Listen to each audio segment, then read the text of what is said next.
I would have to go for Kavanaugh simply because he has evidence in his corner. He's got documentation. He's got people who were there from his high school who say it did. It didn't ever happen. He doesn't know these people. That's not the way he acts.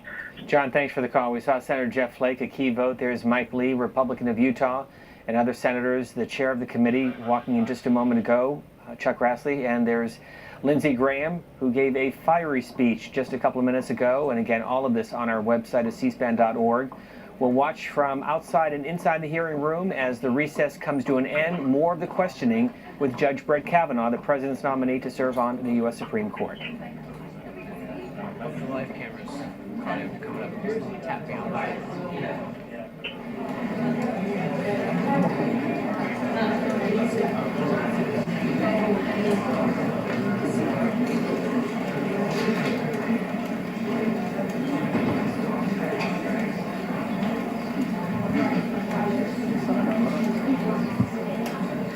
That's still the plan.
Judge, are you ready?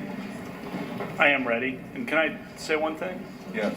Just going to say, I started my last colloquy by saying to Senator Klobuchar how much I respect her and respected what she did at the last hearing. And she asked me a question at the end that I responded by asking her a question. And sorry I did that. This is a tough process. I'm sorry about that. I appreciate that. I would like to add, when you have a parent that's alcoholic, you're pretty careful about drinking. And the second thing is, I was truly just trying to get to the bottom of the facts and the evidence. And I, again, believe we do that by opening up the FBI investigation, and I would call it a background check instead of investigation. Thank you. Appreciate that. Senator Hatch. Well, thank you, Judge. Welcome. We're happy to have you here. My friend from, I'd just like to say a few words. My friend from Arizona emphasized yesterday that we have before us today two human beings, Dr. Ford and Judge Kavanaugh. They deserve, each of you deserves to be treated fairly and respectfully. We tried to do that with Dr. Ford earlier, and I think we succeeded.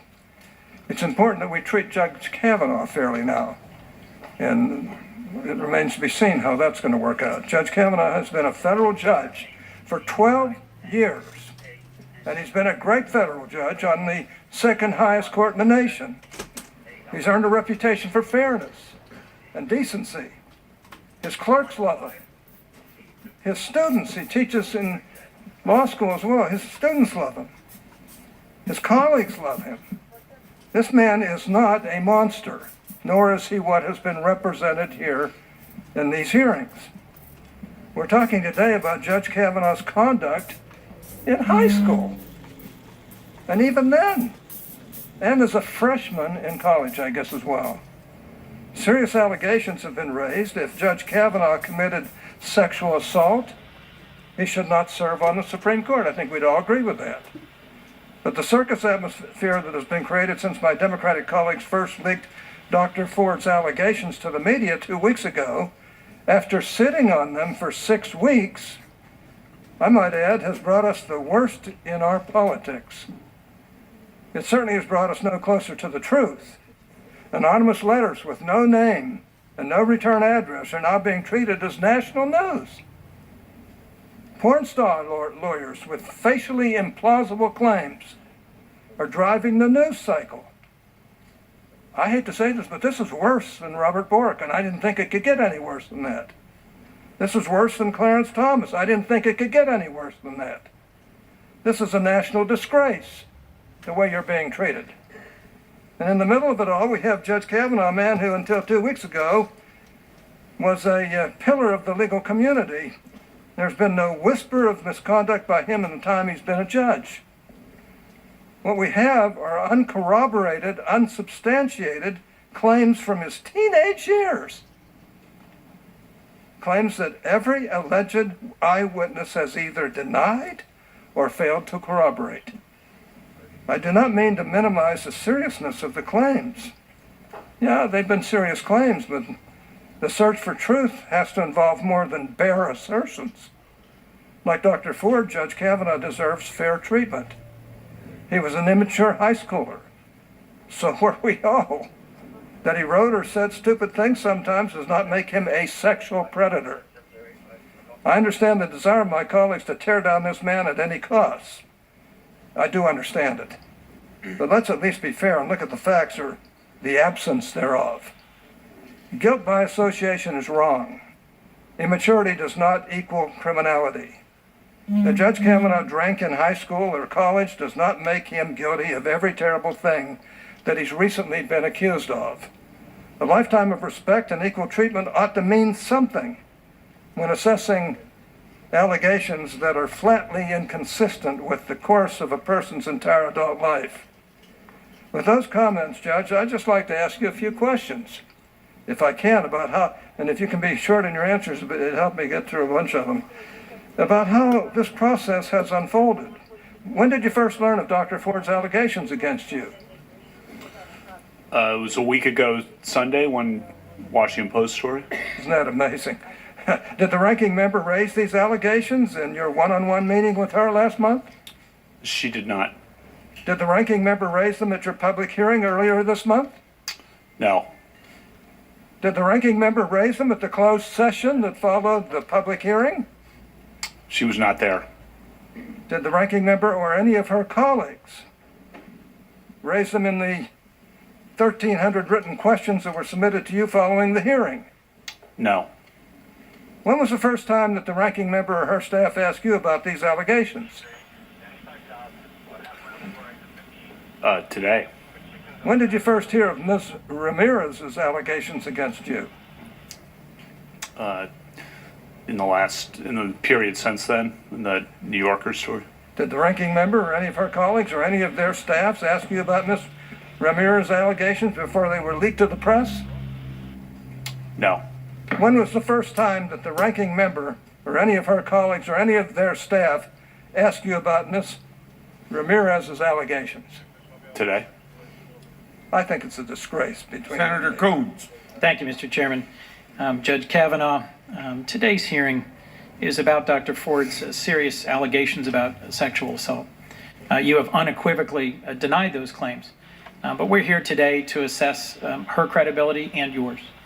And in our previous vigorous exchanges in the previous confirmation hearing rounds, I found that your answers, at times vigorously defended, but at other times struck me as evasive or not credible on key issues. And it's against that backdrop that I'm seeking to assess your credibility today. You said in your opening that rule of law means taking allegations seriously, and I agree with that. It brings me no joy to question you on these topics today, but I do think they're serious, and I think they are worthy of our attention. So let me, if I can, return to a line of questioning my colleague was on before, which was about whether you've ever gotten aggressive while drinking or forgotten an evening after drinking. Those are two different questions. I've already answered the second one. as the first. I think the answer to that is basically no. I don't know really what you mean by that. Like, what are you talking about? Well, I the guess. reason I don't mean it that way, but no is the basic answer, unless you're talking about something that I'm not aware of that you're going to ask about. The reason I'm asking, we've had a very brief period of time to weigh outside evidence, and I'll join my colleagues in saying I wish we had more evidence in front of us today to weigh. Do you remember Liz Swisher, a college classmate of yours from Yale? First, on your point about the outside evidence, all four witnesses. Well, let me focus. I'm trying to get this question. I know, but you made a point, and I just want to re-emphasize. All four witnesses who were allegedly at the event have said it didn't happen, including Dr. Ford's longtime friend, Ms. Kaiser, Right. who said and if she's Mark never... Judge, if Mark Judge were in front of us today to question, we'd be able to assess his credibility. But Let me just get through if I can, Your Honor. Liz Swisher is a college classmate. She's now a medical doctor, and I'm quoting from a recent interview she gave. She said Brett Kavanaugh drank more than a lot of people. He'd end up slurring his words, stumbling. It's not credible for him to say he's had no memory lapses in the nights he drank to excess. I know because I drank with him. How should we assess that?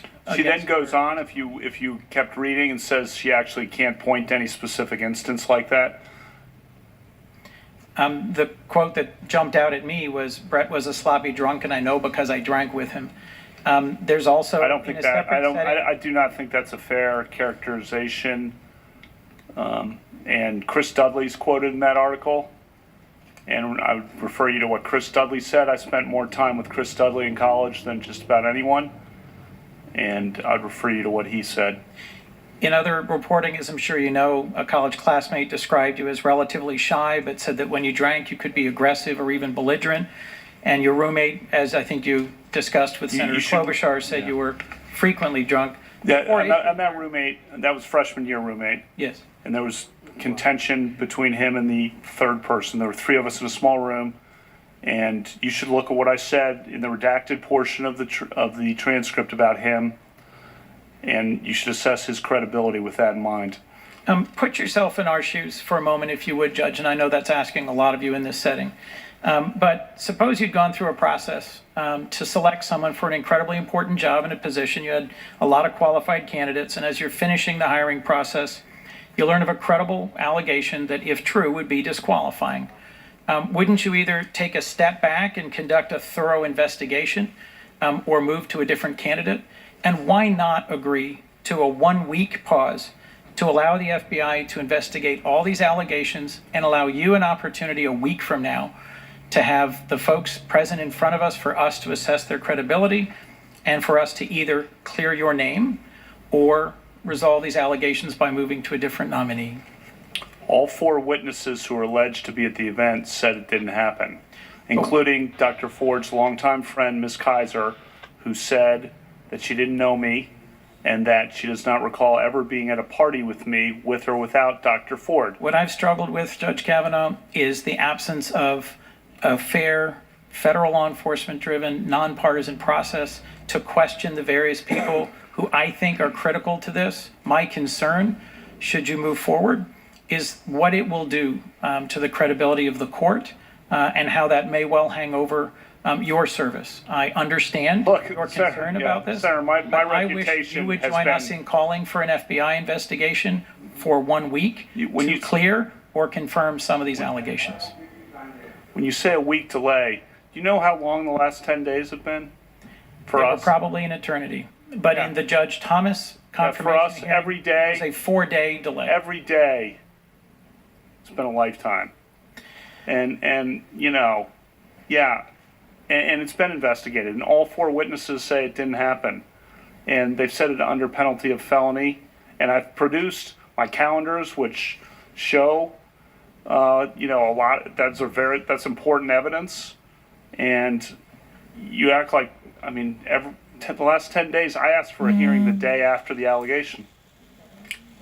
Before I call on Senator Lee, I want to emphasize something here, that talking about doing something without enough time. We had 45 days between July 30th and September the 13th, I believe it is, when we could have been investigating this. And in regard to this candidate, if you take the average of 65 to 70 days between the time that a person is not announced by the president and the Senate votes on it, is about 65 to 70 days. And here we are at about 85 to 90 days. So there's plenty of time put in on this nomination, Senator Lee. Oh no, wait a minute, I got one other thing I want to do. Everybody else has been putting letters in the record. I have a letter here from 65 women who knew Judge Kavanaugh between the years 79 and 83, the years he attended Georgetown Prep High School. These women wrote to the committee because they know Judge Kavanaugh and they know that the allegations raised by Dr. Ford are completely, totally inconsistent with his character. These 65 women know him through social events and church. Many have remained close friends with him. Here's what they say, partly quoting the letter. Quote, through the more than 35 years we've known him, Brett has stood out for his friendship, character, and integrity. He has always treated women with decency and respect. That was true in high school, and it remains true to this day. In closing, they wrote, Judge Kavanaugh, quote, has always been a good person. So without objection, I put it in the record. Senator Lee. Judge Kavanaugh, you've been cooperative at every stage of this investigation, both your background investigation and the investigation conducted by this committee. Is that correct? That's correct, Senator. It's also correct that you yourself do not control the FBI or when it conducts an investigation. You are a nominee. You're not tasked with the job of deciding who, when, whether, or how conducts an investigation. That's correct. But at every moment when either we or prior to the committee taking jurisdiction over it, the FBI has asked you questions, you've been attentive and you've been responsive. Isn't that right? That's correct. Throughout my career. I have colleagues today who have repeatedly asked for an FBI investigation. And there are some ironies in this. Ironies that ascend at least two levels. In the first place, at least one of my colleagues, at least one of them, had access to this information many, many weeks before anyone else did. Had the ability, and I believe the moral duty and obligation, to report those facts to the FBI, at which point they could have and would have been investigated by the FBI. And that could have been handled in such a way that didn't turn this into a circus, one that has turned your life upside down and that of your family, and the life of Dr. Ford and her family upside down. I consider this most unfortunate, given that this was entirely within the control of at least one of my Democratic colleagues to do this. The second level of irony here is that while calling repeatedly for an investigation by the FBI, an investigation over which you have no ability to control, by the way, an investigation you have no authority to call for, while calling for an investigation, we're in the middle of a conversation that involves questions to you. And so I ask my Democratic colleagues, if you have questions for Judge Kavanaugh, ask him. He's right here. If that's really what you want is the truth, ask him questions right now. If you have questions of other witnesses, then for the love of all that is sacred and holy, participate in the committee investigations that have been going on, as you have not been participating, with the committee staff investigating the outside witnesses. If someone really were interested in the truth, this is what they would do. They would participate in the investigation, and when we have a committee investigation, a committee hearing with live witnesses, they would talk about that rather than something else they wish they were having in front of them. If what they want is a search for the truth, then now is their choice. If, on the other hand, what they want to do is delay this until after the election, which at least one of my colleagues on the Democratic side has acknowledged, then that might be what they would do. Finally, I want to point out that there is significant precedent from our former chairman of this committee, Chairman Joe Biden. During the Clarence Thomas hearings nearly 3 decades ago, Chairman Biden made some interesting observations about FBI reports and their role in this process. Here's what he said, quote, "The next person who refers to an FBI report as being worth anything obviously doesn't understand anything. The FBI explicitly does not, in this or any other case, reach a conclusion, period. Those are his dual periods, not mine. I continue the quote. "The reason why we cannot rely on the FBI report you would not like it if we did, because it is inconclusive. So when people wave an FBI report before you, understand they do not. They do not reach conclusions. They do not make, as my friend points out more accurately, they do not make recommendations. In other words, the role of the FBI is to flag issues. Those issues have been flagged. Sadly, in this case, they were flagged not as they should have been, not in the timing in which they should have been. And therefore, they couldn't have been addressed in the manner that would have preserved a lot more dignity for you, for your family, and for Dr. Ford and her family. They were instead held out until the final moment. I consider that most unfortunate. And for that, on behalf of this committee, I extend to you my most profound sympathies, and my most profound sympathies to Dr. Ford and her family as well. Mr. Chairman, since we don't have enough slots for everyone, can I have the last minute of Senator Lee so that Senator Kennedy can be recognized? Judge, we did 38 hours in public with you. Did we have any private hearings with you? Yes. Was that a fun time for you? When senators could ask questions that are awkward or uncomfortable about potential alcoholism, potential gambling addiction, credit card debt, if your buddies floated you money to buy baseball tickets. Did you enjoy that time we spent in here late one night? I'm always happy to cooperate with the committee. That's charitable. Were you ever asked about any sexual allegations when we had that time in here with you alone? No. Did the ranking member already have these allegations for, I guess this would have been September 6 or 7? And the letter was written on July 30th. A recommendation was made by the ranking member or her staff to Dr. Ford. And by the way, I think Dr. Ford is a victim, and I think she's been through hell, and I'm very sympathetic to her. But did the ranking member's staff, did we hear today, make a recommendation to hire a lawyer, and she knew all of that? And yet we had a hearing here with you, and none of these things were asked. But then once the process was closed, once the FBI investigation was closed, once we were done meeting in public and in private, then this was sprung on you. I just want to make sure I have the dates correct, right? Because we got 35 plus days from all the time that this evidence was in the hands.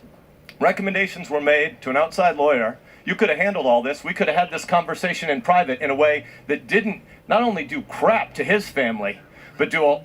I yield my time. Trying to see if he could do math about 35 days. That was a little bit of a question. Thank you. Thanks, Mr. Chairman. Good afternoon, Judge Kavanaugh. As a federal judge, you're aware of the jury instruction, falsus in unibus, falsus in omnibus. Are you not? You're aware of that jury instruction? Yeah, I am. You know what it means? You can translate it for me, Senator. You can do it better than I can. False in one thing, false in everything, meaning in jury instructions that some of us as prosecutors have heard many times, is told a jury that they can disbelieve a witness if they find him to be false in one thing. So the core of why we're here today really is credibility. Let me talk. The core of why we're here is an allegation for which the 4 witnesses present have all said it didn't happen. Let me ask you about Renata Dolphin, who lives in Connecticut. She thought these yearbook statements were, quote, horrible, hurtful, and simply untrue, end quote, because Renata alumni clearly implied some boast of sexual conquest. And that's the reason that you apologized to her, correct? That's false, speaking about the yearbook, and she said she and I never had any sexual interaction. So your question is false, and I've addressed that in the opening statement. And so your question is based on a false premise and really does great harm to her. I don't know why you're bringing this up, frankly. Doing great harm to her. By even bringing her name up here is really unfortunate. Well, calling someone an alumnus in that way, well, implying what you're implying about by a number of your football friends at the time as boasting of sexual conquest. That's the reason that I'm bringing it up. And yeah, no, it's false. You're implying that. Look what you're bringing up right now about her. Look what you're doing. Chairman, I ask that Don't these bring her interruptions name not up. be subtracted from my time. Yeah, ask your question and then let. She's a great person. She's always been a great person. We never had any sexual interaction. By bringing this up, you're just dragging her through the mud. It's just unnecessary. Thank you, Mr. Chairman. You've made reference, Judge, to a sworn statement, I believe, by Mark Judge to the committee. Is that correct? I made reference to what Mark Judge's lawyer sent to the committee. Yeah, it's not a sworn statement, is it? Under penalty of felony. Well, it's a statement signed by his lawyer, Barbara Van Gelder. It is 6 cursory and conclusory sentences. Are you saying that that is a substitute for an investigation by the FBI or some interview by the FBI under oath? Under penalty of felony, he said that this kind of event didn't happen and that I never did or would have done something like that. As a federal judge, you always want the best evidence, don't you? Senator, he has said, and all the witnesses present, look at Ms. Kaiser's statement. She's Dr. Let me Ford's move on longtime to friend. another topic. You've testified to this committee this morning, this afternoon, quote, "This whole 2-week effort has been a calculated and orchestrated political hit, fueled with apparent pent-up anger about President Trump and the 2016 election, fear that has been unfairly stoked about my judicial record, revenge on behalf of the Clintons, and millions of dollars in money from outside left-wing opposition groups." Is it your testimony that the motivation of the courageous woman who sat where you did just a short time ago was revenge on behalf of a left-wing conspiracy or the Clintons? Senator, I said in my opening statement that she preferred confidentiality, and her confidentiality was destroyed by the actions of this committee. Let me ask you this. In a speech that you gave at Yale, you described, quote, falling out of the bus onto the front steps of the Yale Law School at 4:45 a.m. I wasn't then describing me. I organized, to- Senator, let me finish here, please. I organized a third-year end-of-school party for 30 of my classmates to rent a bus to go to Fenway Park in Boston, which was about a 3-hour trip. I bought all the tickets. You and I have discussed that before. I bought all the baseball tickets. I rented the bus. I organized the whole trip. We went to Fenway Park. Roger Clemens was pitching for the Red Sox. We had a great time. George Brett was playing third base for the Royals. Actually, he was playing left field that night. And we went to the game and got back, and then we went out. It was a great night of friendship. I apologize for interrupting, Judge, but I need to finish the quote before I ask you the question. I wasn't The quote talking about me. ends, Okay, well. The quote ends that you tried to, quote, piece things back together, end quote, to recall what happened that night. Meaning, I know what happened. well, you, Judge, will you quickly answer your question, and then I'm going to let him answer. I know what happened that I'll night. finish asking my question. Please, go ahead, Your but Honor. do it quickly. Doesn't that imply to you that you had to piece things back together? You had to ask others what happened that night? No, Okay, you take your time now and answer the question. Yeah. Then Senator Craig. definitely not. I know exactly what happened that night. It was a great night of fun. I was so happy that it was great camaraderie. Everyone looks back fondly on the trip to Fenway Park. And then we went out together, a group of classmates, and I know exactly what happened the whole night, and I'm happy. Judge, do you believe Anita Hill? Senator Crapo. Senator Crapo. Thank you, Mr. Chairman. And Judge Kavanaugh, first, I want to get into this whole question that's been bandied back and forth here almost endlessly today about the FBI investigation process. Because I think I want to follow up a little bit on what Senator Lee and Senator Sass have referenced. There's been a lot of talk here about we need an FBI investigation. In these processes, which you've been through a number of times now, when the FBI does a background check with regard to a nomination, could you quickly describe that for us? What does the FBI do? The FBI gathers statements from people who have information. They don't resolve credibility. They gather the information, and the credibility determination is made by the ultimate fact finder, which in this case is the United States Senate. The committee, of course, here has gathered evidence. And the FBI then gives that report to the White House, if I understand it, and the White House then transfers it to the Senate. Is that the That's chain my understanding, of yes. control? And as you indicated, it does not do, and it's been said many times here today, the FBI does not make judgments. It gives the Senate committee information. At that point in time, if I understand the process correctly, the Senate, the United States Senate Judiciary Committee, has legal authorities. If it receives information in an FBI report that it wants to further investigate, the Senate has legal authority to conduct further investigation. Is that correct? That's my understanding. And that is what has been referenced here many times about how some of these witnesses that were identified in the very late information that we received have made statements that are under penalty of felony. That's a felony for lying to the Senate Judiciary Committee.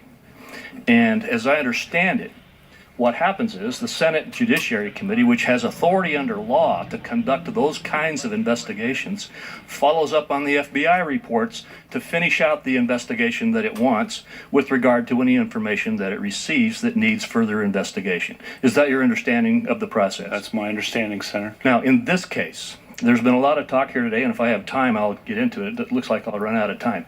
But in this case, there's a lot of concern by many that there was not so much an interest in an FBI investigation as there was in delay. I'm not going to get to that unless I have time. I want to talk about what happened in the Senate committee's investigation. Because as I understand it, and this may be more of a question to the chairman, as soon as we received information, which was about 45 days after others on the committee received it, we conducted an investigation. Is that correct, Mr. Chairman? I'm sorry to turn the questioning to you, but we began that legal Senate Judiciary Committee investigation. Yes. And that investigation involved our fully, lawfully enabled investigators to conduct an investigation. And if I understand it correctly, the Democratic members of the committee refused to participate in that investigation. Yes. And so we have conducted the investigation. The very kinds of things that my colleagues on the other side are asking that we tell the FBI to do. This committee has the authority to do it, and this committee does it, and this committee has done it. Now, there may be more demands for more interviews and more investigation, but when you, Judge Kavanaugh, have referenced the testimony that has come from those who were identified as being at this event, the testimony that has been received from them is information that has been received pursuant to a Senate committee investigation. And I just think it should be made clear. I think there's been a lot of back and forth here about, oh, we're not getting information, we're not looking at this, you don't want to look into the investigation, you don't want to see what happened. The reality is that this committee immediately and thoroughly investigated every witness that has been identified to us, and we have statements under penalty of felony from them. So I just want to conclude with that. I got 45 seconds left, so I'm going to just ask you one quick question, again on timing. You had a meeting with Senator Feinstein on August 20th? That's my understanding, yeah. Well, I had a meeting, and that's my understanding of the date. Of the date, yes. What was established earlier in testimony here today was that the ranking member's staff helped Dr. Ford to retain the Katz law firm on sometime between July 30th and August 7th. So I just wanted you to clarify one more time. In the meeting that you had 2 weeks or more later, this issue was not raised with you. The issue was not raised. All right, thank you. My time is up. We'll take a 5-minute break now.